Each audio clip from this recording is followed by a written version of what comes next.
Olá pessoal, meu nome é Leonardo Gomes, esse é mais um vídeo relacionado ao projeto NAGE, Núcleo de Apoio à Gestão da Inovação.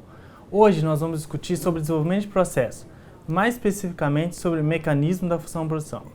E esse assunto, um dos maiores especialistas no Brasil, é um professor da Unicinos, parceiro desse projeto, Júnior Cantunes. Olá professor, muito obrigado por aceitar nosso convite. A minha pergunta é, o que vem a ser mecanismo da função-produção? É um prazer estar participando desse programa. Vamos começar com a engenharia de produção no século XX. Todos nós sabemos que a figura do Taylor, o casal Gilbreth e Ford foi importante e construiu uma importante engenharia de produção mundial a partir dos Estados Unidos, que gerou Ford, GM, etc.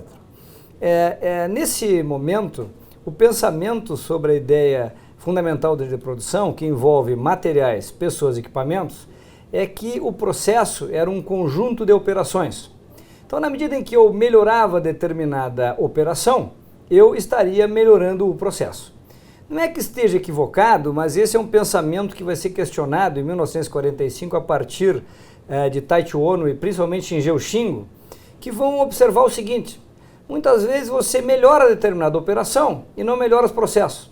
Por exemplo, se eu tenho três máquinas, uma que faz 7 peças por hora, outra que faz 5 peças por hora, outra que faz 10 peças por hora, naturalmente a máquina que faz 5 peças por hora é o gargalo. Se eu melhorar a operação anterior, que produz 7 peças por hora, imaginando comprando uma máquina nova de 10 peças por hora, eu estarei melhorando a operação.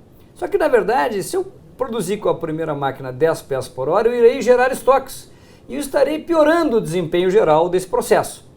Então, o Shinjeo Shingo, estudando detalhadamente os americanos, particularmente o Taylor e o Gilbreth, percebeu que processos de operações ocorrem em diferentes eixos de análise, né?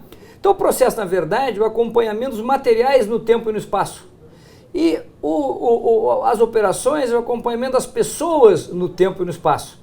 E, fundamentalmente, você melhora a empresa quando você melhora muito o fluxo de materiais no tempo e no espaço. Então, todo o foco do trabalho da engenharia de produção de origem japonesa passou a ser a melhoria desses fluxos de materiais no tempo e no espaço.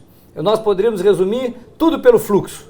Então, na verdade, as máquinas, equipamentos e também as pessoas são uma função meio. E a função fim é o atravessamento rápido dos materiais numa determinada fábrica. Como diz um amigo meu perguntando, quanto tempo leva uma lesma para atravessar 1 metro? Essa pergunta é de difícil resposta, mas o meu amigo, o Dr. Paulo Regner, diz o seguinte: uma coisa é certa, o atravessamento de uma lesma em 1 metro vai ser mais rápido do que as peças atravessando a fábrica. Isso acontece por quê? Esse é o ponto de centralidade do mecanismo da função-produção, ou seja, essas técnicas, essas metodologias para realmente fazer com que haja um atravessamento rápido dos materiais ou dos serviços ou das ideias no tempo e no espaço. Então, aproveitando a história das lesmas, e a importância das esperas para o processo? Esse é o tema central, né? As esperas se constituem no principal foco, eu diria, da engenharia de produção japonesa de origem do sistema Toyota de produção.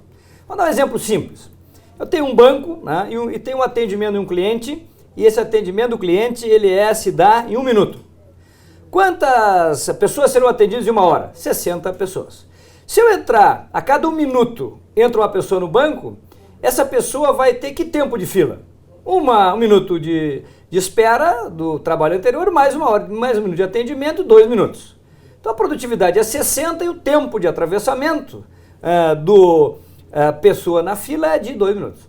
Agora imagina que eu tenho uma fila de 60 pessoas e quando sai a pessoa número 1, chega a pessoa 61. Quantas pessoas serão atendidas na fila do banco? As mesmas 60 pessoas. A produtividade depende da restrição. Agora, qual o tempo que levará o último cara, quer dizer, o cara que chega no banco? Ele vai levar 61 minutos. 60 minutos esperando o atendimento e 1 minuto sendo atendido.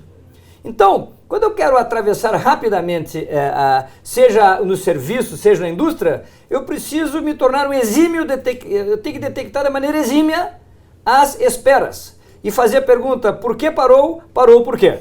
Na medida em que eu consigo colocar técnicas, por exemplo, no caso da fábrica, a troca rápida de ferramenta para diminuir o tamanho dos lotes, Kanban para fazer a sincronização da produção, Na medida em que eu diminuo essas esperas, eu, evidentemente, reduzo o tempo de atravessamento. Ao reduzir o tempo de atravessamento, eu vou ser um cara muito... o pessoal de marketing vai gostar de mim porque eu vou entregar num tempo menor que o meu oponente, menor que o meu concorrente. E então eu vou capturar melhor o serviço. E o pessoal de finanças vai ficar feliz porque os materiais vão circular rapidamente na fábrica. Então vou diminuir o capital de giro necessário à operação. Então todo esse modelo que vem do mecanismo da função produção, ele está ligado com a redução de esperas, porque isso tem vantagem na produção, tem vantagem no marketing, tem vantagem nas finanças, ou seja, é um jogo do tipo ganha-ganha. Professor, muito esclarecedor. Você poderia dar alguns exemplos práticos para ajudar a pessoa que está assistindo esse vídeo a entender ainda mais o conceito de mecanismo da função produção? O mecanismo da função produção, ele tem várias aplicações práticas, né? Por exemplo, o que a gente discute, engenharia de processos, antigamente chamado de reengenharia de processos, é fundamentalmente uma aplicação prática do mecanismo da função produção, onde você tenta fazer os processos serem feitos da forma mais rápida e eficiente possível. Um exemplo da adoção do mecanismo da produção é o Kanban. O Kanban é um excelente exemplo. Vejam que o Kanban funciona e foi criado pelo ONU. O ONU foi fazer uma visita aos Estados Unidos, nas fábricas, mas o que ele gostou mesmo foi o supermercado. Como é que funciona o supermercado? Não tem papéis, não tem nada. Então lá tem as prateleiras. Quando você consome os materiais da prateleira, de tempos em tempos vem um cara e faz a reposição daquelas prateleiras. Isso significa que todas as coisas estão voltadas para um fluxo eficiente. Então Kanban é um exemplo muito prático da aplicação do mecanismo da função produção. Reengenharia de processos, engenharia de processos é um outro exemplo. Um outro exemplo importante é a teoria das restrições. A teoria das restrições é fundamentalmente baseado nos processos. O que a teoria das restrições diz? Uma ação será boa quando melhorar o retorno sobre investimentos, o lucro líquido e o caixa. Então todas as ações que acontecem quando eu reduzo esperas, ela aumenta o lucro líquido da empresa, ele aumenta o retorno sobre investimento e melhora o caixa. Então a teoria das restrições, baseado no fluxos também, não nas pessoas e nos equipamentos, tem uma lógica baseada no mecanismo da função produção. Então praticamente todas as melhores técnicas e métodos de engenharia de produção têm por base essa melhoria da função processo, eliminando as perdas, reduzindo os tempos de atravessamento. Professor, quero agradecer enormemente a sua entrevista, suas palavras. Pessoal, esse foi mais um vídeo. Até mais.